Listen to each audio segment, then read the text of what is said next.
استخارہ کی بہت ساری دعائیں منقول ہیں اور لوگ استعارہ کی بہت ساری دعائیں پڑھتے بھی ہیں، لیکن جتنی بھی دعائیں منقول ہیں وہ صحیح سند کے ساتھ ثابت نہیں ہیں۔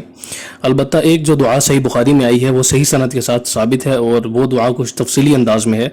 تو کوشش کی جائے کہ اس دعا کو یاد کیا جائے اور اس دعا کے ذریعے استخارہ کیا جائے، اور اس دعا کے اندر ہی استخارے کا طریقہ بھی آپ صلی اللہ علیہ وسلم نے بتلایا ہے۔ صحیح بخاری میں روایت موجود ہے، حدیث نمبر 5551، اس میں اس بات کا ذکر ملتا ہے کہ رسول اللہ صلی اللہ علیہ وسلم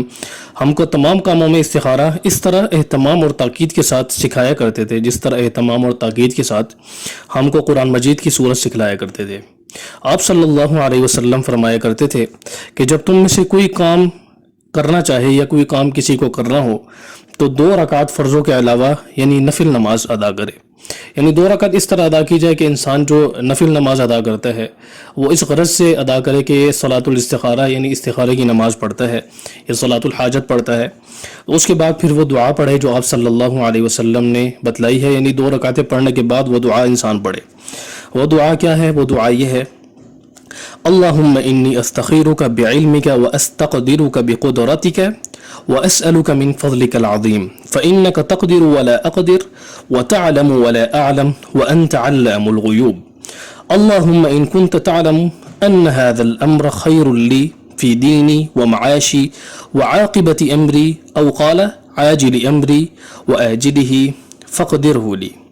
ويسره لي ثم بارك لي فيه وإن كنت تعلم أن هذا الأمر شر لي في ديني ومعاشي وعاقبة أمري أو قال في عاجل أمري وآجله فاصرفه عني وأصرفني عنه وأقدر لي الخير حيث كان ثم أرضني قال ويسمي حاجته۔ پھر آپ صلی اللہ علیہ وسلم نے فرمایا کہ وہ اپنی حاجت کا نام لے لے۔ اگر کسی کو یہ دعا آتی ہو عربی میں تو وہ عربی میں زبانی پڑھ لے، اور زبانی یاد بھی کرنے کی کوشش کرنی چاہیے۔ اگر کسی کو زبانی یاد نہ ہو تو دیکھ کر بھی یہ دعا پڑھی جا سکتی ہے۔ آپ کتاب کھول لیں یا ڈاؤن لوڈ کر لیں، یا آپ جو ہے وہ دیکھ کر کسی بھی طرح یہ دعا پڑھ سکتے ہیں، لکھ لیں، سامنے دعا موجود ہے۔ اس دعا کا ترجمہ یہ ہے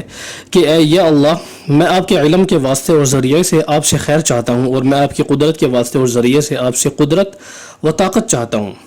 اور میں آپ سے آپ کے عظیم فضل کا سوال کرتا ہوں، کیونکہ آپ قادر ہیں اور میں قادر نہیں ہوں بلکہ محتاج ہوں،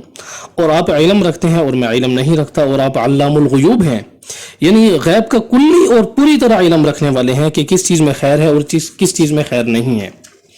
پھر آگے یہ فرمایا کہ یا اللہ، اگر آپ کے علم میں یہ کام جس کو میں اس وقت کرنے نہ کرنے سے متعلق درخواست کر رہا ہوں میرے حق میں خیر اور بھلائی والا ہے، میرے دین کے لیے بھی خیر اور بھلائی والا ہے، میری معاش اور دنیا کے لیے بھی خیر اور بھلائی والا ہے، اور میرے انجام کار کے لیے بھی خیر اور بھلائی والا ہے، یا نبی صلی اللہ علیہ وسلم نے یہ فرمایا کہ یا راوی کو شک ہے اس میں کہ آپ صلی اللہ علیہ وسلم نے یہ فرمایا کہ میرے لیے فی الحال بھی خیر اور بھلائی والا ہے، اور آئندہ دنیا و آخرت بھی کے لیے بھی خیر اور بھلائی والا ہے، تو اس کو میرے لیے مقدر اور تجویز فرما دیجئے، اور اس کو میرے لیے آسان بھی فرما دیجئے، اور پھر اس میں میرے لیے ہر طرح کی برکت بھی پیدا فرما دیجئے، اور اگر آپ کے علم میں یہ کام جس کو میں کر رہا ہوں میرے حق میں شر اور برائی والا ہے، اور میرے دین کے لیے بھی شر اور برائی والا ہے، میری معاش اور دنیا کے لیے بھی برائی والا ہے، شر اور برائی والا ہے، اور میرے انجام کار کے لیے بھی شر اور برائی والا ہے، یا پھر نبی صلی اللہ علیہ وسلم نے فرمایا کہ میرے انجام کار کے لیے بھی شر اور برائی والا ہے، کہ میرے لیے فی الحال بھی شر اور برائی والا ہے، تو ہٹا دیجئے اور کر دیجئے اس کو مجھ سے، اور ہٹا دیجئے اس کو مجھ سے۔ پھر آگے یہ دعا راوی کہتے ہیں کہ اپنی ضرورت کو متعین کر لینا چاہیے اس کے بعد،